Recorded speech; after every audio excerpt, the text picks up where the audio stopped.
Hello friends. आज इस video में हम जानने वाले हैं कफ के बारे में, यानी कि जो खांसी होती है वो कितने तरीके की होती है और कौन सी खांसी में कौन सी सिरप यूज की जाती है, इसे हम देखेंगे। और ये जो ड्रग्स होती हैं ये कौन से कैटेगरीज की ड्रग्स होती हैं, इनका काम क्या होता है, ये कैसे खांसी को रोकती हैं, इन सारी चीज़ों को इस वीडियो में हम देखने वाले हैं। तो फ्रेंड, जो कफ होता है वो एक नेचुरल रिफ्लेक्स होता है, यानी कि जब हमारी सांस नली में या हमारे लंग्स में कोई इरिटेशन होता है तो उसे प्रोटेक्ट करने के लिए एक नेचुरल रिफ्लेक्स आता है, जिसे हम खांसी बोलते हैं या जिसे हम कफ बोलते हैं।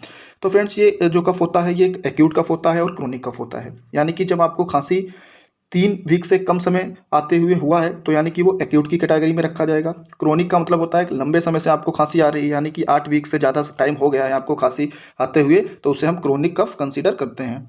नेक्स्ट जो है वो है, 2 तरीके की कफ होती है, जैसे कि जिसे हम बोलते हैं ड्राई कफ, सूखी खांसी, और वेट कफ, गीली खांसी। यानी कि जब अनप्रोडक्टिव कफ होती है जिसमें कुछ नहीं बनता है तो उसे हम ड्राई या सूखी खांसी बोलते हैं।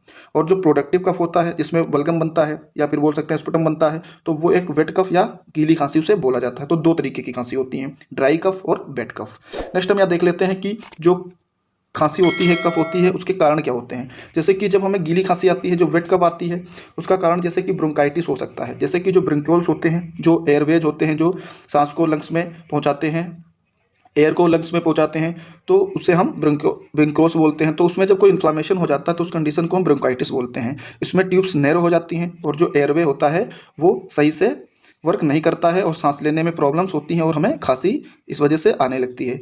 और जैसे कि निमोनिया हो जाता है तो उसमें भी ये भी एक लंग का एक बैक्टीरियल डिसऑर्डर है, तो उस वजह से भी वेट कफ हो जाता है। कोल्ड फ्लू के केस में वेट कफ हो जाता है, या आपको कोई बैक्टीरियल इन्फेक्शन है या सिस्टिक फाइब्रोसिस है या अस्थमा के जो पेशेंट्स होते हैं, या फिर किसी को पल्मोनरी टीबी है, तो उस केस में भी हमें वेट कफ आती है। अस्थमा भी एक तरीके की सीवियर एलर्जी की वजह से होता है, भी एक एलर्जी का ही काज इसका होता है, जिसे अस्थमा हम बोलते हैं। तो इस केस में हमें वेट या गीली खांसी आती है।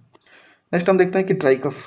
ड्राई कफ जो होता है सूखी खांसी, कोई एलर्जीज, कोई एलर्जेंस हमारी सांस नली में पहुंच जाते हैं, या हमें अस्थमा के केस में या कोई केमिकल इरिटेंट्स होते हैं उनकी वजह से हमें ड्राई कफ हो जाता है। और ब्रोंकाइटिस में भी ड्राई कफ हो सकता है।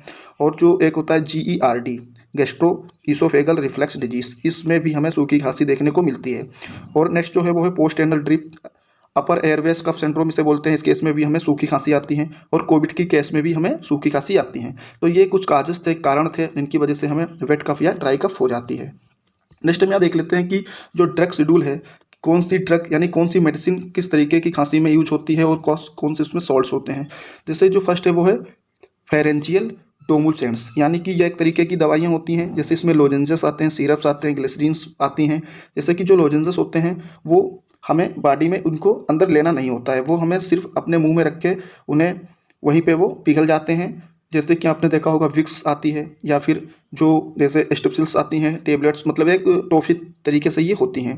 तो उसमें क्या होता है कि ये जो म्यूकस होता है उस पर अपनी कोटिंग बना लेती हैं और इरिटेशन होने से इस तरीके से उनको ये रोक देती हैं, तो खांसी रुक जाती है। नेक्स्ट जो है वो है एक्सपेक्टोरेंट्स आते हैं, जिसे हम म्यूकोकाइनेटिक्स बोलते हैं। ये क्या करते हैं, ये प्रमोट कर देते हैं प्रोडक्शन को स्पुटम के, यानी कि जो स्पुटम बन रहा है, जो म्यूकस बन रहा है, उसे ये इन्हांस कर देते हैं, ज़्यादा बनाने की कोशिश करते हैं। जैसे कि सिक्रेशंस क्या होता है, इन्हांस हो जाता है। जैसे कि पोटेशियम सिट्रेट, पोटेशियम आयोडेट, या फिर गुआफेंसिन होती है, या फिर टोलू बाल्सम, बसाका, या अमोनियम क्लोराइड जैसे कंपाउंड्स में होते हैं। और म्यूकस को जो तोड़ने वाले कंपाउंड होते हैं जिसे हम म्यूकोलिटिक्स कंपाउंड्स बोलते हैं, जैसे कि ब्रोमहेक्सिन या फिर एम्ब्रोक्सल, ये आपने सुना भी होगा, काफ़ी यूज होता है। एसिटाइल सिस्टीन्स हैं और कार्बोसिस्टीन्स हैं, इस तरीके के ये म्यूकोलिटिक्स कंपाउंड्स यूज किए जाते हैं। नेक्स्ट जो है वो है एडजुवेंट एंटी ट्यूसिप्स, यानी कि ये एक ब्रोंकोडायलेटर्स होते हैं। यानी कि जो हमारा ब्रोंकोल होता है, जो सांस नली होती है, उसको ये उसका एरिया जब कम हो जाता है इन्फ्लामेशन की वजह से, तो उसको ये डायलेट्स कर देते हैं, उस एरिया को ये बढ़ाने में हेल्प करते हैं। जैसे कि सल्ब्यूटामॉल या फिर टर्ब्यूटालाइन, इस तरीके की ड्रग्स इसमें वर्क करती हैं। नेक्स्ट जो है वो है एंटीट्यूसिव्स कफ सेंटर सप्रेशेंट्स, यानी कि जो हमारा ब्रेन होता है उसमें कफ सेंटर होता है, इसे वो सप्रेस कर देती हैं ताकि खांसी जो है वो रुक जाए। जैसे कि इसमें कुछ ओपोइड्स टाइप की ड्रग्स यूज होती हैं, जैसे कि ये नशीली भी होती हैं, इस वजह से खांसी की सिरप्स आपने देखी होगी, वो उसको लेने के बाद में आपको नींद आती है, तो उसके साइड इफेक्ट्स होते हैं, क्योंकि उसमें ये ओपिएट्स यूज होते हैं। अब ये ओपिएट्स ज़्यादा यूज नहीं होते हैं, इस तरीके की सिरप्स जो हैं वो बैन हो रही हैं।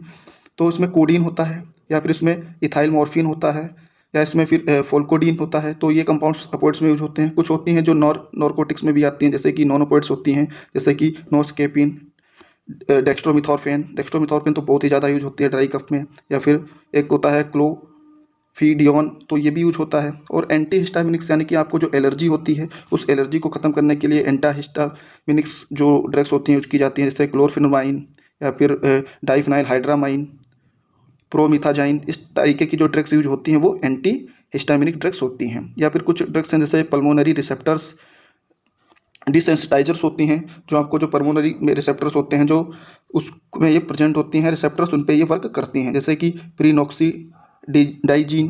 तो ये जो प्रीनॉक्सीडाइजीन टाइप की ड्रग्स होती हैं ये पल्मोनरी रिसेप्टर्स पे वर्क करके उनको डिसेंसिटाइज करती हैं। तो इस तरीके से इनका एक क्लासिफिकेशन टाइप से होता है ड्रग्स का, कि किस तरीके की ड्रग्स जो हैं वो अपना किस तरीके से वर्क करती हैं, कैसे एक्शन करती हैं कफ को रोकने के लिए। नेक्स्ट हम देखते हैं कि फ्रेंड्स जो हमें कौन सी सिरप किस कफ में यूज करनी होती है। जैसे कि जब हमें खाली ड्राई कफ आती है, सिर्फ हमें सूखी खांसी आ रही है, तो उस केस में हम डेक्स्ट्रोमिथॉर्फेन का यूज करते हैं। या साल्ट सिर्फ ड्राई कफ के लिए यूज होता है, जैसे कि वेनाड्रिल के नाम से काफ़ी पॉपुलर सिरप्स इसमें आती हैं, और इसमें 15 mg सिरप होती है 5 ml में।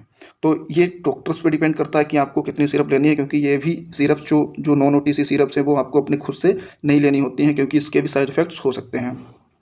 और ये ड्राई कफ में यूज होती है डेक्स्ट्रोमिथॉर्फेन। अगर आपको सिर्फ ड्राई कफ है, सूखी खांसी आ रही है, तो आप डेक्स्ट्रोमिथॉर्फेन वाली सिरप का यूज करते हैं।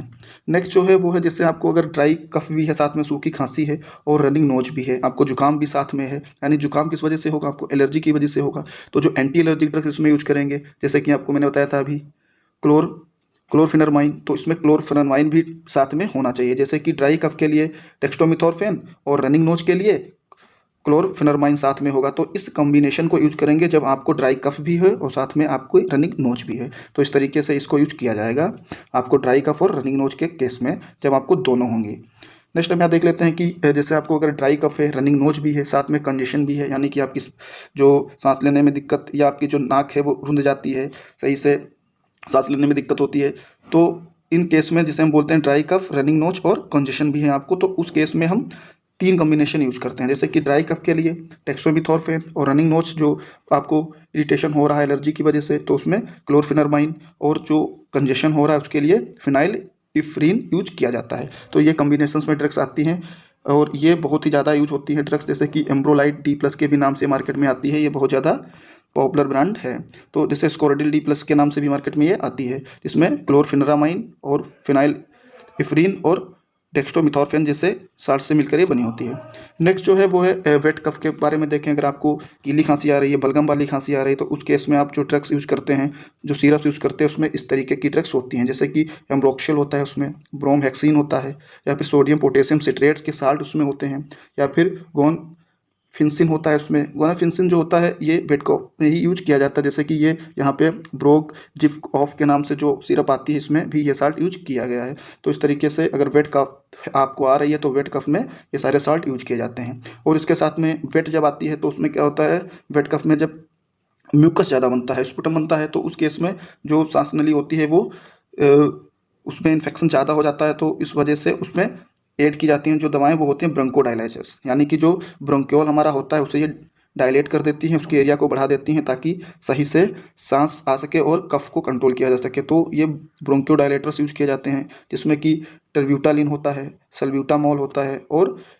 लीवोसल्ब्यूटामॉल जैसे केमिकल्स को यूज किया जाता है। तो इस तरीके से फ्रेंड्स ये वेट कफ में यूज होने वाली सिरप्स हैं और ड्राई कफ में यूज होने वाली सिरप्स थी। तो ये पूरा कंप्लीट एक वीडियो था कफ के बारे में। तो प्लीज़ अगर आप चैनल पर नए हैं तो प्लीज़ चैनल को सब्सक्राइब कर लें, वीडियो को लाइक और शेयर कर दें। Thank you.